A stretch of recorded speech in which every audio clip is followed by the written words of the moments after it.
নমস্কার, আমি রাকেশ ঘোষ। আজকে স্টেট ব্যাঙ্ক অফ ইন্ডিয়ার অ্যাকাউন্ট ওপেনিং ফর্ম ফিল আপটা একটু দেখাবো। যাদের ফর্ম ফিল আপ করতে একটু অসুবিধা হয় একটু দেখে নেবেন। ব্রাঞ্চ, যে ব্রাঞ্চের অ্যাকাউন্ট, আমি এখানে আরামবাগ ব্রাঞ্চের অ্যাকাউন্ট খুলতে চাইছি। আরামবাগ, এটা ম্যান্ডেটারি না, এটা অফিস থেকে ফিল আপ করে নেবে। এটা আপনাকে যে করতে হবে এমন কোনো মানে নেই। আমি জাস্ট আর এখানে তারিখটা দিয়ে দিলাম।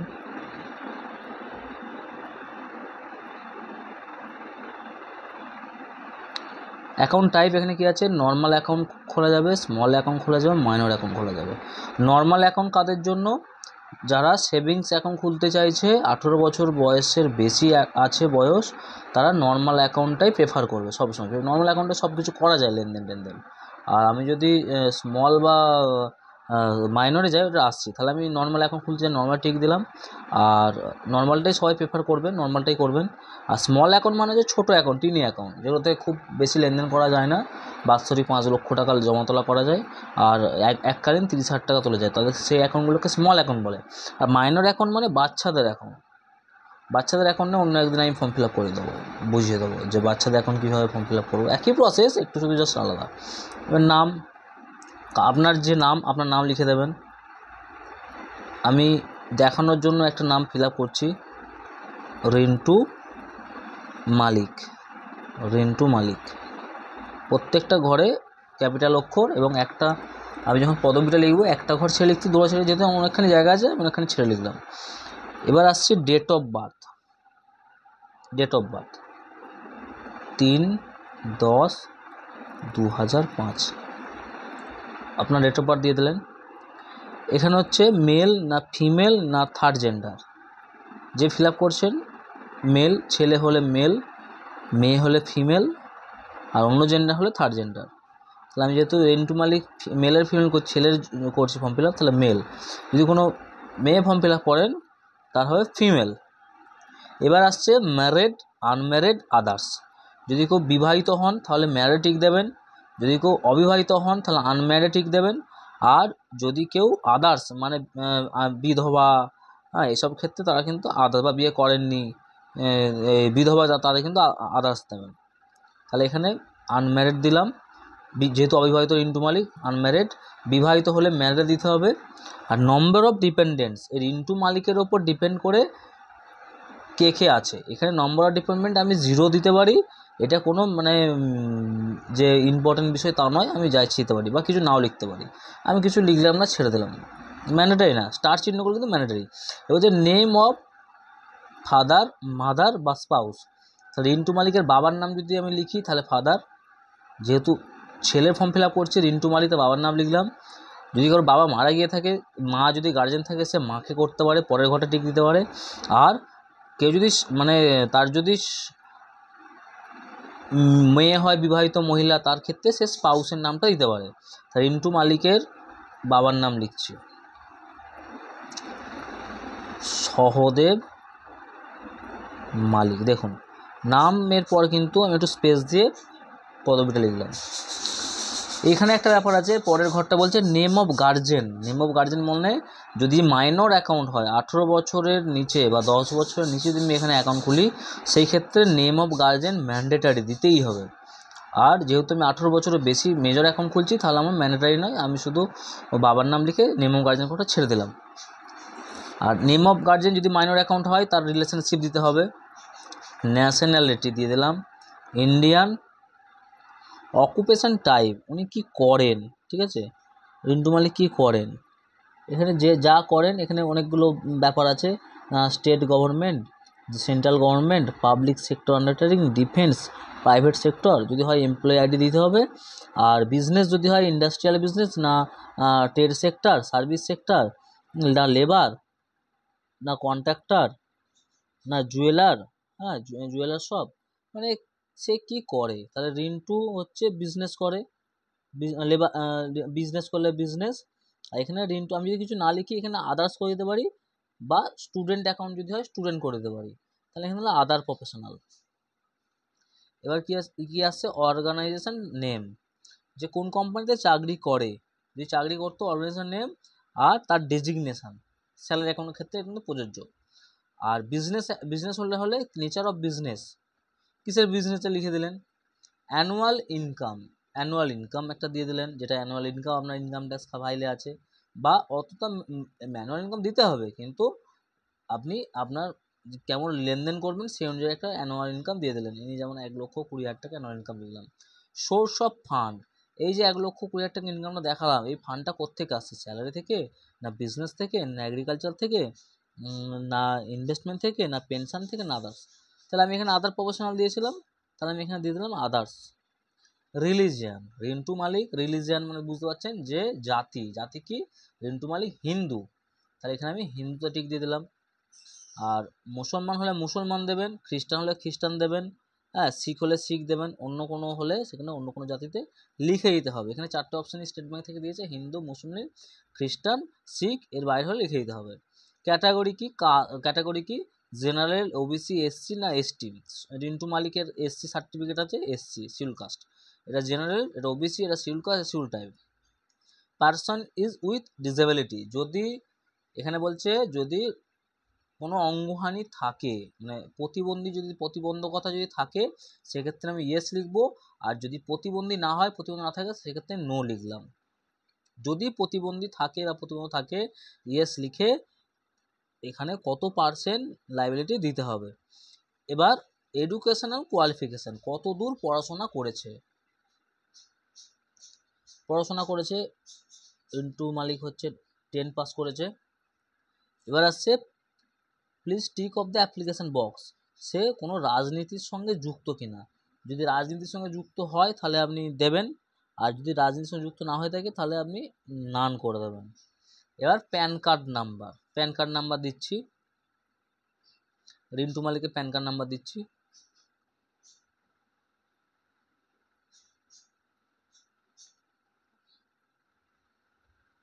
দেখুন, প্যান কার্ডের 5 নম্বর অক্ষরটা কিন্তু পদবী যে নামে শুরু হবে সেই অক্ষরটা হবে, এটা মনে রাখবেন। প্যান কার্ডের 1 2 3 4 5 নম্বর যে আমি সব লিখছি সেটা কিন্তু পদবী মালিক এম, তাহলে এম, এটা কিন্তু খেয়াল করবেন ওনাকে। আর তারপর আপনার সংখ্যা হবে 4টে,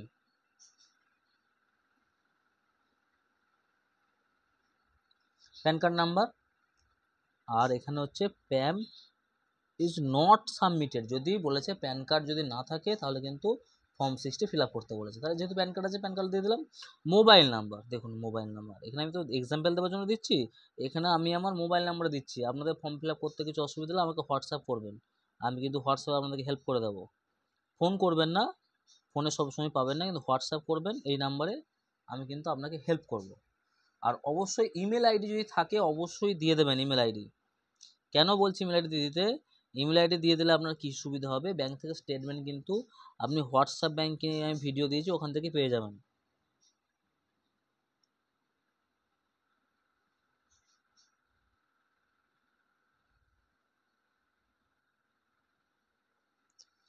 ঠিক আছে, তাহলে ফার্স্ট পেজটা আমার হয়ে গেল। ফার্স্ট পেজটা বুঝতে কারো আশা করছি অসুবিধা নেই। এবার আমি সেকেন্ড পেজে যাচ্ছি, এটা 2 নম্বর পেজ। এখানে বলছে ডকুমেন্ট কী কী আছে, যদি পাসপোর্ট থাকে পাসপোর্টের টিক মারবেন, ভোটার আইডেন্টি কার্ড থাকলে ভোটার আইডেন্টি টিক মারবেন, আধার থাকলে আধার টিক মারবেন, হ্যাঁ, যার যেটা থাকবে আপনি টিক মারবেন। আমি এখানে দিয়ে দিলাম যে ভোটার কার্ড অথবা আধার কার্ড, আমি আধার কার্ড, হ্যাঁ, যে অ্যাকাউন্ট দিলেন সে অ্যাকাউন্ট টিক মারলেন।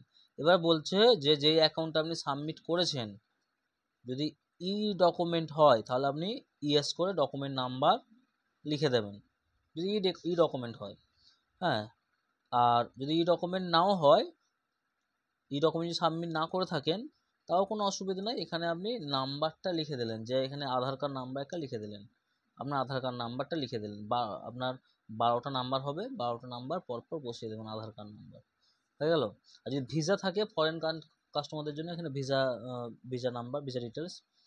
এবার আসছি ঠিকানা, অ্যাড্রেস কি করব, কারেন্ট অ্যাড্রেস করলাম, রেসিডেন্সিয়াল বা বিজনেস অ্যাড্রেস করতে পারি। আর সবসময় যেহেতু পার্সোনাল অ্যাকাউন্ট খুলছি আমরা রেসিডেন্সিয়াল অ্যাকাউন্ট অ্যাড্রেসই করব। এখানে কি দিলাম, আমাদের প্রথমে দেবো ভিলেজ জয়রামপুর, পোস্ট দিয়ে যাবো পোস্ট। এখানে আপনাকে লিখে নিতে হবে। হ্যাঁ, এটা আপনার গ্রামের নাম, আপনার পোস্ট অফিস, যাতে আপনাকে ব্যাংক আপনাকে চিঠি ফিঠি পাঠালে যেন আপনার এক চান্সে বাড়িতে চলে আসে। আপনি চাইলে কেয়ার অফও দিয়ে রাখতে পারেন, পুলিশ স্টেশন,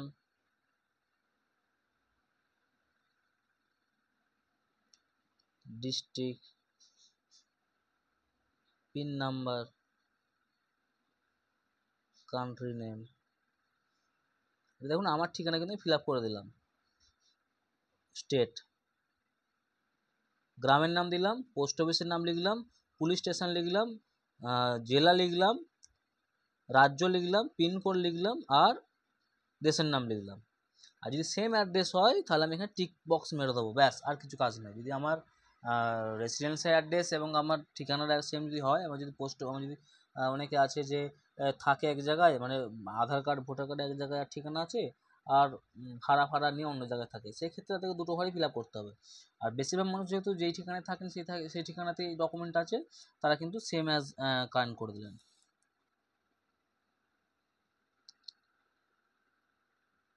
এবার আমি চলে আসছি এইখানে, দেখুন এই ইটা তো করতে হচ্ছে না, এফটা আমি ইম্পর্টেন্ট নয়, জিএ চলে এলাম। জিএতে আপনাকে এখানে বলছে এক কপি ছবি লাগাতে, এখানে আমার এক কপি ছবি পেস্ট করলাম, এখানে আমার সই, ঠিক আছে। এখানে কিন্তু যেই সিগনেচারটা ব্যাংকে থাকবে সারা জীবন, যেটা থেকে আমি টাকা ফাঁকা তুলবো, সেই সিগনেচারটা আমি করে দিলাম। হ্যাঁ, এখানে কিন্তু আর বিশেষ কিছু ফিল আপের কিছু নেই। আমি আমি দিল্লি দিতে পারি, আর এটা কিন্তু অফিস ফিল আপ করবে, আমার লেখার দরকার নেই, ঠিক আছে। অফিস ফিল আপ করে নেবে, আমার কিছু কাজ নেই। আমার তাহলে 2 নম্বর পাতাটা খুব ইজিলি হয়ে গেল। এবার চলে যাব 3 নম্বর পাতা। দেখুন 3 নম্বর পাতায় বলছে টাইপ অফ অ্যাকাউন্ট, আমি কি অ্যাকাউন্ট খুলতে চাইছি, সেভিংস অ্যাকাউন্ট, না বিএসবিডি অ্যাকাউন্ট, না বিএসবিডি স্মল অ্যাকাউন্ট, না কারেন্ট অ্যাকাউন্ট ইন্ডিভিজুয়াল, না ফিক্সড ডিপোজিট করতে চাইছি। হ্যাঁ, আমাকে এখানে বিভিন্ন রকম লেখা রয়েছে।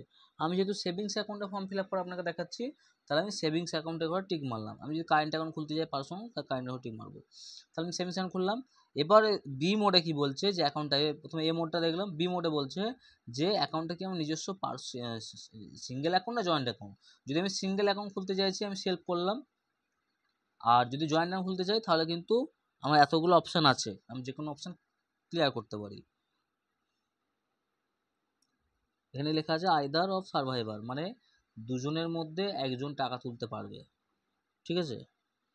এইভাবে কিন্তু আমার যেহেতু সিঙ্গেল অ্যাকাউন্ট ফিল আপ করছি, আমি সেলফে দাগ দিলাম, বাকি কিছু আমার দেখার দরকার নেই। এবার সি সার্ভিসে সিরিয়াতে কী আছে, যে এটিএম আর ডেবিট কার্ড আমি চাইছি, এখন এটিএম ছাড়া তো কোনো কাজই হয় না, তাহলে এটিএম কার্ড আমি চাইছি, টিক মারলাম, এই বক্সে টিক মেরে দিলাম। এবার এটিএম কার্ডটাতে কী নামে আসবে, কী নামে এলে আমাকে পোস্ট অফিসে এক্সচেঞ্জ দিতে হবে, তাহলে আমার নামই লিখবো, আমি এখানে অন্য কিছু নাম নিশ্চয়ই লিখবো না। অনেকের হয়তো ডাক নামে চেনে, যে কাস্টমারকে ডাক নামে চেনে, রিন্টু নাম, কিন্তু তাকে হয়তো চেনে নাড়ু বলে, তাহলে সেখানে নাড়ু মালিক লিখে দিলে সে তো এটিএম পিয়ন চিনতে পারবে না, পাড়ার লোককে জিজ্ঞেস করে বলতে পারবে না। সেজন্য অনেকে এখানে কিন্তু এটিএম নামটা কিন্তু আপনার ইচ্ছা অনুযায়ী করতে পারেন, তবে না করাই ভালো, ব্যাংক খাটতে চায় না, অনেক সময় ব্যাংকের স্টাফেরা খাটতে চায় না, কিন্তু আপনি চাইলে করতে পারবেন, অপশান দিয়েছে ব্যাংক, কিন্তু অপশান দিয়েছে। এবার এটিএম কার্ডটা ধরুন, আপনি আপনি এটিএম কার্ডটা ফিজিক্যাল নেবেন না ভার্চুয়াল নেবেন, তাহলে এটিএম কার্ড অবশ্যই ফিজিক্যালি দরকার আমাদের, ফিজিক্যাল এটিএম কার্ড। রুপে, ভিসা, মাস্টার, 3টে কার্ডের মধ্যে আপনি কোন কার্ডটা প্রেফার করছেন। আপনি রুপে কার্ড নিতে চাইলে রুপে কার্ড, ভিসা কার্ড নিতে চাইলে ভিসা, মাস্টার নিতে চাইলে আমি মাস্টার। এবার কার্ড কোন কার্ড কী ফেসিলিটি আছে সেই নিয়ে একটা অন্য একদিন ভিডিও করে দেবো, আপনারা আপনাদের পছন্দ মতো কার্ড নেবেন। তাহলে রুপে কার্ড, আমাদের ইন্ডিয়ান কার্ড রুপে কার্ড নিলাম, বাকি কার্ডগুলো আমাদের ইন্ডিয়ান না, আমেরিকান কার্ড। হ্যাঁ, তাহলে আমি রুপে কার্ডটা সিলেক্ট করে নিলাম। এবার বলছে চেক বুক, আমি যে অ্যাকাউন্ট খুলছি চেক বুক আমার চাই কি চাই না, ইয়েস অথবা নো। তাহলে আমি যদি চেক ফেসিলিটি চাই তাহলে ইয়েস করবো, যদি চেক ফেসিলিটি না চাই তাহলে নো করবো। আমি চেক চাইছি তাহলে ইয়েস, ঠিক আছে। 3 নম্বর কি বলছে, যে internet banking required, internet banking আমার চাই কি চাই না, অবশ্যই ইন্টারনেট ব্যাঙ্কিং চাই, ইন্ডিয়ান ব্যাঙ্কিং চাই। ইন্ডিয়ান ব্যাঙ্কিং কি সেকেন্ড অ্যাপ্লিকেশন ইউজ করতে পারবে, সেটা কি চাই কি না চাই। তাহলে আমি যেহেতু সিঙ্গেল অ্যাকাউন্ট খুলছি আমার দেখা করার দরকার নেই। এরপর চলে আসবো এইদিকে এস এম এস অ্যালার্ট অবশ্যই দরকার, এস এম এস অ্যালার্ট। এখন বিভিন্ন রকম ফ্রড ট্রানজাকশন বাড়ছে, আমার তো এস এম এস অ্যালার্ট অবশ্যই দরকার, কারণ কখন কীভাবে টাকা ফ্রডের জন্য খবরই পাবো না। এস এম এস অ্যালার্ট অবশ্যই দরকার, বা আমি টাকা জমা করলাম তুললাম, মোবাইলে একটা মেসেজ দেয়, দেখতে ভালো লাগে, খুব সুন্দর, বা একটু মাইনে ফাইনে ঢুকলো দেখলাম, দারুণ লাগে, এস এম এস অ্যালার্টটা অবশ্যই দরকার। ফোন ফোন ব্যাঙ্কিং সার্ভিস, আমি নেট ব্যাঙ্কিং সার্ভিস যেহেতু নিয়েছি, আমি ফোন ব্যাঙ্কিং সার্ভিসটা নেবো না, নো করে দিলাম। মোবাইল ব্যাঙ্কিংটা আমার নেট ব্যাঙ্কিং সঙ্গে অটোমেটিক অ্যাক্টিভেট, তাহলে মোবাইল ব্যাঙ্কিংও ইয়েস করে দিলাম। পাসবুক তো অবশ্যই চাই, যেহেতু সেভিংস অ্যাকাউন্ট পাসবুক চাই। আর ই স্টেটমেন্ট মানে অটোমেটিক আপনার স্টেটমেন্ট, আপনি তো মেল আইডি অ্যাড করে রেখেছিলেন, তাহলে আপনি যদি এখানে ই স্টেটমেন্টে ইয়েস করে রাখেন, আপনার প্রত্যেক 3 মাস ছাড়া ছাড়া আপনার মেলে অটোমেটিক্যালি আপনার কিন্তু মেল চলে আসবে, স্টেটমেন্ট চলে আসবে। ডিটা কিন্তু আপনার কিছু করার দরকার নাই, ডিটা বলতে টার্ম ডিপোজিট মানে এমআইএস এর ক্ষেত্রে। ডি ফিক্সড ডিপোজিট, যদি ফিক্সড ডিপোজিট করতে চান তবে এই পার্টটা ফিল আপ করবেন, তাহলে আপনার ডি পার্টটা করার দরকার নাই। এবার D2 multi option deposit scheme, মানে অটো সুইফট ফেসিলিটি কি চাইছেন? অটো সুইফট ফেসিলিটি হয় না, মানে ধরুন আপনার অ্যাকাউন্টে সবসময় 2 লাখ 5 লাখ টাকা থাকে, এবার আপনি কি করলেন যে যখনই অ্যাকাউন্টে বেশি টাকা থাকে আপনি ইন্টারেস্ট কি পাবেন? সেভিংসে 2% ইন্টারেস্ট পাবেন বা 2.5% ইন্টারেস্ট পাবেন। আর যদি আপনার ওটা অটোমেটিক্যালি ফিক্সড ডিপোজিট হয়ে যায়, তাহলে আপনার কি সুবিধা হবে? আপনি সেভিংস অ্যাকাউন্টে কিন্তু ফিক্সড সুদ পাবেন, মানে আপনি টাকাটা আপনি সেভিংসের মতো যখন ইচ্ছে তুলতে জমা করতে পারবেন। অথচ আপনার একটা লিমিটের পর আপনার অটোমেটিক্যালি যদি ফিক্সড ডিপোজিট হয়ে যায়, আপনার দেখবেন ইন্টারেস্ট বেশি পাবেন। অবশ্যই আপনার চেষ্টা করবেন, যদি বেশি অ্যাকাউন্টে আপনারা মেনটেন করেন, অবশ্যই আমরা মড বা অটোসুইপ নিয়ে রাখার চেষ্টা করবেন। টাইপ অফ ডিপোজিট, মডটা আবার টার্ম ডিপোজিট করবেন না আপনারা ফিক্সড ডিপোজিট করবেন? মডটা আপনারা টার্ম ডিপোজিট রিইনভেস্ট করে দিলেন। হ্যাঁ, অবশ্যই মডটা যদি বেশি লেনদেন করেন, আর যদি মনে করেন যে না আমি অ্যাকাউন্টটা খুলছি অল্প অল্প করে জমাবো, ও সবসময় অল টাইম টাকা বেশি লেনদেন হবে না, ঢুকবে না বেরোবে না, তাহলে কিন্তু অটো মডটা দরকার নেই।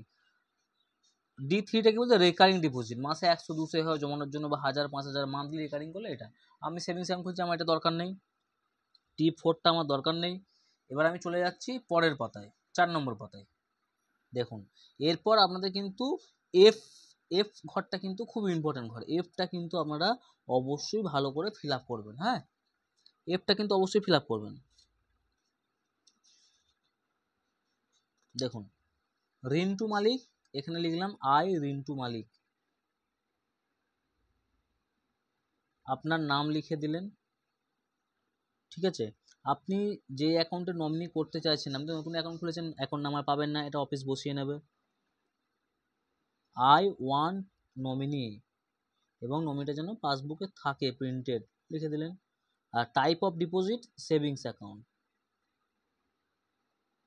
নেম, যাকে নমিনি করছেন, আপনি যাকে নমিনি করছেন নমিনির নাম।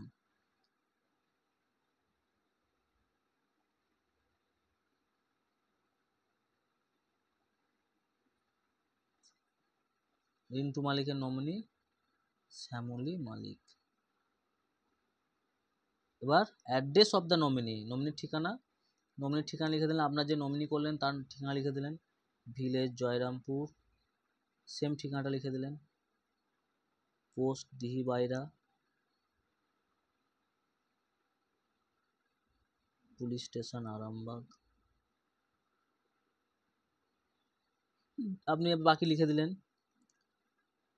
এরপর বলছে মোবাইল নাম্বার, নমিনির মোবাইল নাম্বার আপনি চাইলে দিতে পারেন, না চাইলে ইম্পর্টেন্ট কিছু না, না চাইলে না দেবেন। রিলেশনশিপ উইথ নমিনি, রিন্টুর মায়ের নাম হচ্ছে শ্যামলী মালিক, তাহলে মাদার, আপনি বাবাকে করলেন বাবার নাম লিখবেন। হাজব্যান্ড ওয়াইফকে করলে, স্বামী স্ত্রী করলে স্বামী স্ত্রী, রিলেশনশিপ লিখে দেবেন। শ্যামলী মালিকের বয়স হচ্ছে, এখানে বয়সটা দিয়ে দেবেন 60 বছর। এবার আসছে সই সিগনেচার, এইখানে রিন্টু মালিকের সিগনেচার। নমিনি না করলে আপনার এইখানে সিগনেচার হবে, আর নমিনি করলে এইখানে সিগনেচার। অবশ্যই নমিনি করবেন প্রত্যেকটা অ্যাকাউন্টে, তাহলে এখানে সিগনেচার করলাম। এবার চলে আসে ডিক্লারেশান, আমি যে অ্যাকাউন্টটা ফিল আপ করুন নিজেই ফিল আপ করেছি, তার ডিক্লারেশান এখানে দিচ্ছি, এখানেও কিন্তু একটা সই, সইগুলো কিন্তু খেয়াল করবেন।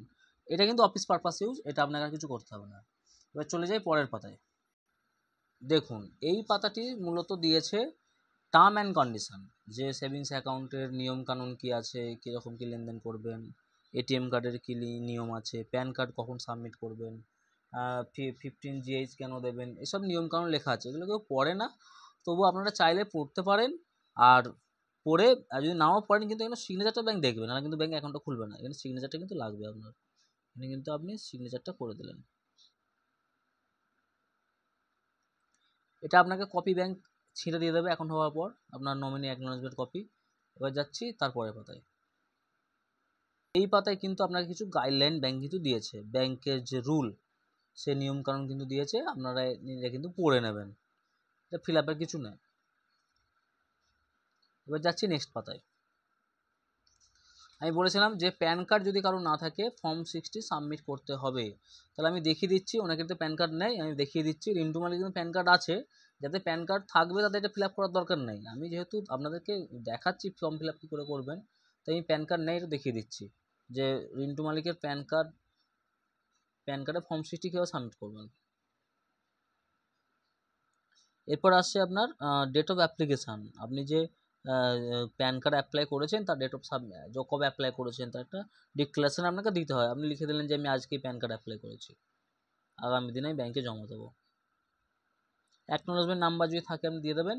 আর এখানে এগ্রিকালচার ইনকাম, যদি আপনার ইনকামটা যদি এগ্রিকালচার উপর হয়, মানে ধান ফান থেকে বা চাষাবাদ থেকে হয়, আপনি এগ্রিকালচার ইনকাম। আর যেহেতু আদার দেন ইনকাম হলে আদার দেন, এখানে আপনি জিরো বসাতে পারেন। যদি 1,20,000 টাকা ইনকাম দিয়েছি, আমি দুটো ঘরে 60 করে বসিয়ে দিলাম। ভেরিফিকেশানের জায়গায় আপনার নাম লিখে দিলেন, এখানে আপনার নাম হবে, আর কিছু না। আর এখানে আপনার যে ডেটে আপনি জমা দিচ্ছেন ভেরিফাই, নিজেকে এটা নিজের ফর্ম থেকে নিজে ভেরিফাই করছেন, হ্যাঁ 13 সেপ্টেম্বর 2025। এখানে আপনার কিন্তু সই, ফর্ম 60 সাবমিশনটি কিন্তু খুব সহজে দেখিয়ে দিলাম। এবার দেখুন ডিটেলস অফ রিলেটেড পারসন, এটা হচ্ছে যদি মাইনর অ্যাকাউন্ট হয় সেক্ষেত্রে লাগে এই পার্টটা, মাইনর অ্যাকাউন্ট মানে 18 বছরের নিচে বা 10 বছরের নিচে যখন লাগে তখন কিন্তু এই পার্টটা অবশ্যই ফিল আপ করতে হয়। আর এটা হচ্ছে ফাটকা ডিক্লারেশন, ফাটকাটা আপনাকে দিতে হবে। ফাটকা হচ্ছে সিটি অফ বার্থ লিখে দিলেন আপনি, কোন শহরে জন্ম, কান্ট্রি অফ বার্থ কোন দেশে জন্ম, এখানটা কিছু করার দরকার নাই, এখানে শুধু আপনার ঠিকানাটা লিখে দেবেন।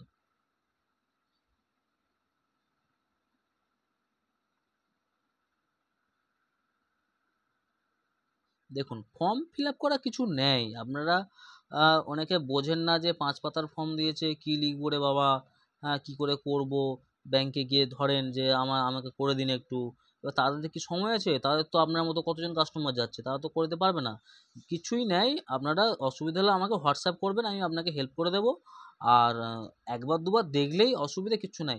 আপনি দেখলেন যে 5টা 6টা পাতা যে ফিল আপ করলাম, অর্ধেকটা তো আপনার নিয়মকানুনেই চলে গেল। আর কি আছে আপনার এর সাথে কি আছে, শুধু নাম ঠিকানা ফিল আপ করতে করতে 5 পাতা ভর্তি হয়ে গেল, আর এক্সট্রা করে কিছু করতে হয় না, শুধু জানলেই হলো কোনখানে কি লিখবো। ভালো থাকবেন। আর আমার যদি এই ভিডিওগুলো আপনাদের কাজে লাগে অবশ্যই আমার চ্যানেলটি সাবস্ক্রাইব করে রাখবেন যারা নতুন দেখছেন। আর যারা পুরনোরা আছেন তারা তো আমাকে অবশ্যই সাপোর্ট করছেন, পাশে আছেন। ধন্যবাদ।